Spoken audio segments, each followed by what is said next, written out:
Assalamualaikum warahmatullahi wabarakatuh. Kami dari kelompok 7 akan mempresentasikan hasil materi kami yang telah kami diskusikan bersama dengan judul Kodifikasi Hukum. Saya Elvira Ramadhani Putri selaku moderator dan pembaca di kelompok 7 serta dengan rekan saya Miftahul Jannah dan Muhammad Sultan Sauki dan 2 orang lainnya yang tidak ikut serta membuat video karena ada hal lainnya.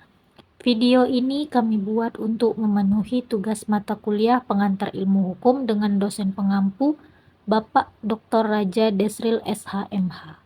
Nah, sebelum kita masuk ke pembahasan kita, alangkah baiknya kita harus terlebih dahulu mengetahui apa itu kodifikasi. Secara garis besar yang kita ketahui tentang kodifikasi hukum yaitu pembukuan, penyatuan, dan pengelompokan. Namun, secara komprehensif, kodifikasi hukum adalah pembukuan hukum terhadap ketentuan yang sama yang diberlakukan di suatu negara tertentu dan diadopsi oleh negara kita dalam bentuk yang sederhana, sistematis, dan mudah diberlakukan. Sederhananya yaitu regulasi atau aturan dari negara orang atau negara lain yang diterjemahkan, disederhanakan, disistematisasikan, dan diadopsi atau diberlakukan di negara kita. Selanjutnya, kodifikasi hukum terbagi menjadi dua, yaitu 1. Kodifikasi hukum terbuka atau pembukuan jenis-jenis hukum tertentu dalam kitab undang-undang serta sistematis dan lengkap. Contoh kodifikasi hukum terbuka antara lain adalah Kamus Undang-Undang Hukum Pidana, Kamus Undang-Undang Hukum Acara Pidana, Kamus Undang-Undang Hukum Perdata, dan Kamus Undang-Undang Hukum Dagang. Yang kedua adalah kodifikasi hukum tertutup. Jenis kodifikasi hukum yang membuat semua aturan hukum dalam satu buku atau dengan kode tertentu. Contoh dari jenis kodifikasi hukum ini adalah Kitab Undang-Undang Hukum Pidana, Kitab Undang-Undang Hukum Perdata, dan Kitab Undang-Undang Hukum Dagang yang berlaku di Indonesia.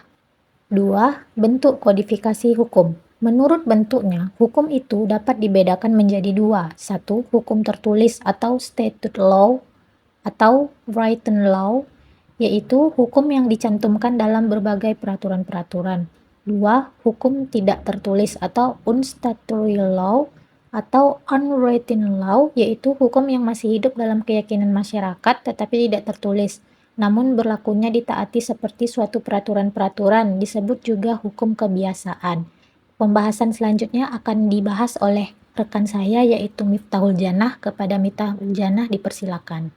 Baik, selanjutnya akan saya bacakan tentang hukum tertulis. Hukum tertulis adalah hukum yang telah dicantumkan dalam berbagai peraturan perundang-undangan secara tertulis. 1. Hukum tertulis yang dikodifikasikan. 2. Hukum tertulis yang tidak dikodifikasikan. Selanjutnya B. Hukum tidak tertulis. Hukum tidak tertulis adalah hukum yang tidak tertuang dalam peraturan perundang-undangan, tetapi hidup, diyakini dan ditaati oleh masyarakat sebagai kaidah hukum. Contohnya adalah hukum adat. 3. Tujuan kodifikasi hukum. 1. Kepastian hukum bersifat mengikat dan berlaku bagi setiap individu. 2. Penyederhanaan hukum. Simpel yang sederhana, tidak bersifat ambigu, mudah dipahami, pasal tidak terlalu banyak sehingga tidak menimbulkan persepsi yang beragama pula. Cara penyederhanaan hukum dengan cara mengikuti aturan teknis dalam undang-undang yang bersangkutan, yakni Undang-Undang Nomor 12 Tahun 2011. 3. Kesatuan hukum. Jika suatu hukum membahas tentang suatu perkara, maka perkara itu saja yang dibahas, tidak melebar dari perkara yang lainnya.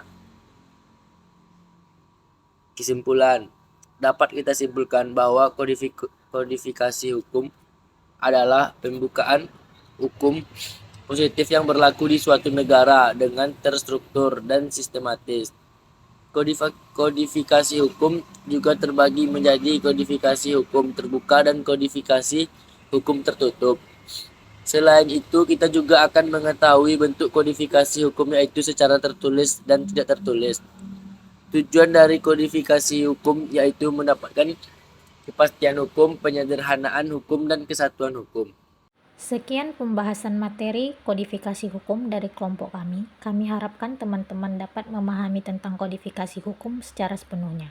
Namun, apabila teman-teman masih ada yang belum memahami, teman-teman bisa mengajukan pertanyaan di kolom komentar kami. Terima kasih kami ucapkan kepada teman-teman yang telah bersedia untuk mendengarkan, dan maaf kami sampaikan apabila ada kesalahan kata tidak sesuai dengan tempatnya. Akhir kata kami ucapkan Assalamualaikum warahmatullahi wabarakatuh.